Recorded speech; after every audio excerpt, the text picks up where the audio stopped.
You enter a room designed for guidance. Chairs are arranged carefully, all facing the same direction. The ceiling is high, the lighting warm and controlled. Nothing feels accidental. This is a space meant to focus attention forward, toward one place, one voice. At the front is a platform, not large, but elevated just enough to separate. A chair sits there, a small table, a glass of water. Everything is simple but deliberate. The room does not need decoration. Authority here comes from position, not display. The air feels calm, expectant. People settle quickly into their seats. Conversations fade without being asked to stop. Silence arrives smoothly, like part of the design. This is a place where listening is the main activity. Nothing in the room explains who the leader is. There are no biographies, no lists of achievements. That information is assumed. The setup itself carries the message. Someone here knows something others want. That belief hangs in the space before anyone speaks. The chairs are close enough to feel connected, but not close enough to feel personal. This is not a private conversation, it is a shared experience. Everyone faces forward, side glances are brief. Attention returns to the same point again and again. The room teaches posture. Sit upright, look ahead, stay open. The body learns what the mind is expected to do. Doubt feels out of place here. Questions feel heavy before they are even formed. The environment favors absorption, not interruption. The platform waits, empty but not unused. It feels reserved, like a place already filled by expectation. The silence around it suggests that meaning will arrive soon, delivered by someone who belongs there. Nothing has happened yet, but the agreement is already in place. Someone will speak, others will listen. Insight will move in one direction. The room supports that flow quietly, without needing instructions. This space is not about discovery. It is about reception, not about searching together, but about being shown something. The room promises clarity, direction, relief from uncertainty. Before the leader enters, belief is already active. It sits in the chairs. It faces the platform. It waits patiently. The room does not ask whether the guidance will be useful. It assumes it will be, and that assumption is what fills the space, even before the first word is spoken. This is where Carl Jung would begin to notice what the room quietly asks people to leave outside. Not thoughts, feelings, doubt, confusion. The parts of the self that do not fit neatly into guidance. In a space like this, clarity is valued. Direction feels comforting. People arrive carrying uncertainty, but they are not encouraged to stay with it for long. The room promises answers. The presence of a leader implies resolution. Jung would see how quickly uncertainty is treated as something to be corrected rather than explored. The shadow here is not ignorance, it is dependence. The wish to hand over the weight of decision-making, to let someone else name what matters and what does not. This desire is rarely admitted, even to oneself. It hides behind respect, admiration, and trust. Jung understood how appealing that can be. When life feels complex, clarity feels like relief. The leader's position offers a place where inner conflict can be placed down temporarily. The room supports that exchange. Chairs face forward, attention narrows. Listening replaces questioning. What remains unseen is the cost. The parts of the self that hesitate, the instincts that resist easy answers. These do not disappear, they are simply pushed into the background. Jung would call this the shadow forming quietly, fed by the need to belong and the fear of being lost. In collective spaces, the shadow grows stronger because it is shared. Everyone around you appears calm, focused, receptive. Your own doubt begins to feel personal, even inappropriate. So it is hidden, smoothed over. The room rewards alignment, not complexity. Jung would notice how the leader does not need to demand trust. The structure already invites it. The elevated seat, the careful lighting, the silence that settles before anything is said. Authority is felt before it is earned. The shadow responds to that feeling by stepping back. This does not make the people in the room weak, it makes them human. Jung believed the shadow forms wherever parts of ourselves are denied space. Here, what is denied is uncertainty, not loudly, gently. The room feels calm because conflict has been postponed. The shadow waits quietly, holding the questions that were not asked. They remain present even as guidance arrives, especially then. Jung would not warn the room. He would simply observe that when guidance feels safest, it often means something else has been left unseen. And what is unseen does not vanish. It stays close, shaping belief from the edges, long after the leader has spoken. This is where Friedrich Nietzsche would begin to listen, for certainty dressed as virtue. Not shouted, not imposed, simply assumed. In rooms like this, guidance often carries a moral tone before it carries meaning. The leader has not spoken yet, but the room already knows how to listen. Stillness is treated as respect. Agreement feels like maturity. To be guided is framed as being open. To resist feels unnecessary, even childish. Morality here does not arrive as rules, it arrives as posture. Nietzsche would notice how easily authority becomes goodness.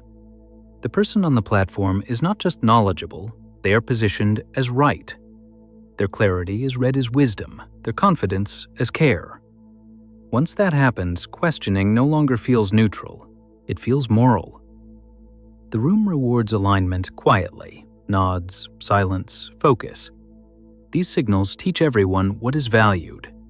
Certainty becomes a sign of strength. Hesitation becomes something to work through privately. Doubt is not forbidden, it is simply made uncomfortable.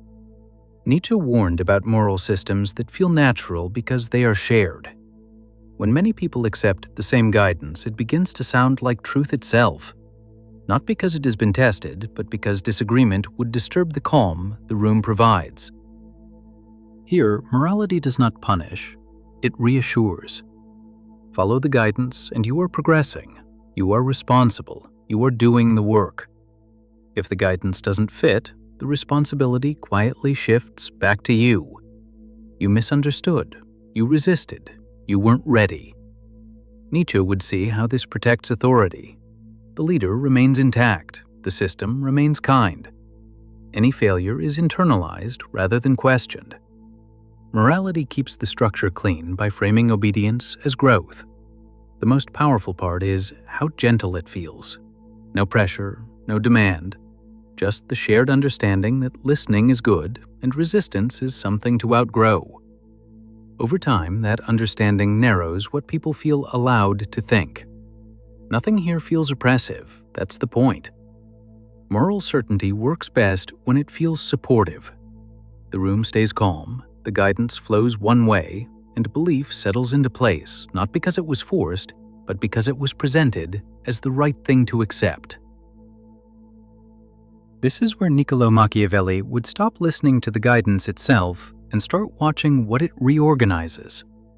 Who speaks less? Who nods more?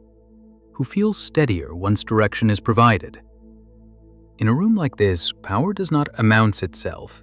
It arrives quietly through structure. The elevated seat, the single direction of attention, the unspoken agreement that one voice will shape many thoughts. Machiavelli understood that power works best when it feels helpful rather than controlling. The leader does not need to demand authority.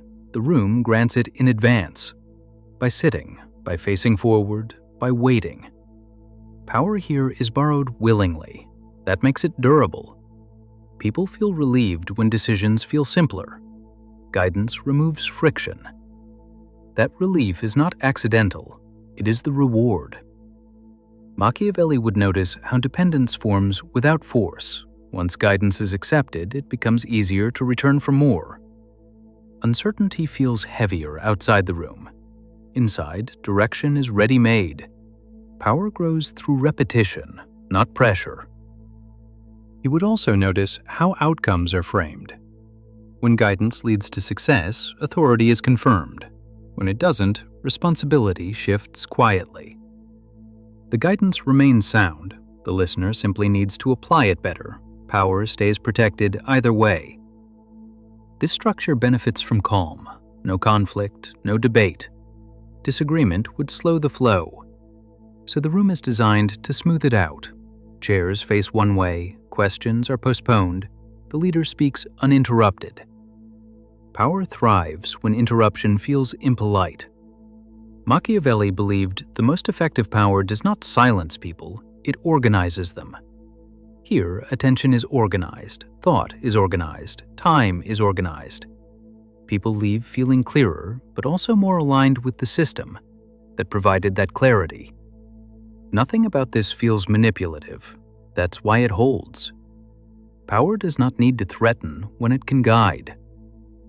The room remains composed, the leader remains elevated, and influence continues quietly, sustained by the shared belief that being guided is better than deciding alone. This is where Napoleon Hill would feel the room, working exactly as intended. Guidance becomes belief when it feels repeatable, when clarity sounds transferable, when certainty feels like something you can take home and apply. In spaces like this, belief is not asked for directly, it is implied. The leader offers direction and belief fills in the rest. Hill believed that conviction grows when ideas feel simple, confident, and forward-moving. Complexity slows belief, clarity accelerates it. The room supports that acceleration.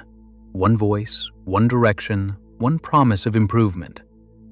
When many people receive the same message at the same time, belief multiplies. It stops feeling like opinion and starts feeling like momentum. You are not just learning, you are joining something already in motion. Hill would notice how belief here feels active, not passive. People are not told to wait, they are told to apply, to act, to trust that following the guidance will produce results. Even before anything changes, belief already feels productive. That feeling matters. What keeps belief stable is how failure is framed. If progress doesn't appear, belief is not questioned, it is reinforced. Try again, listen more closely, commit more fully.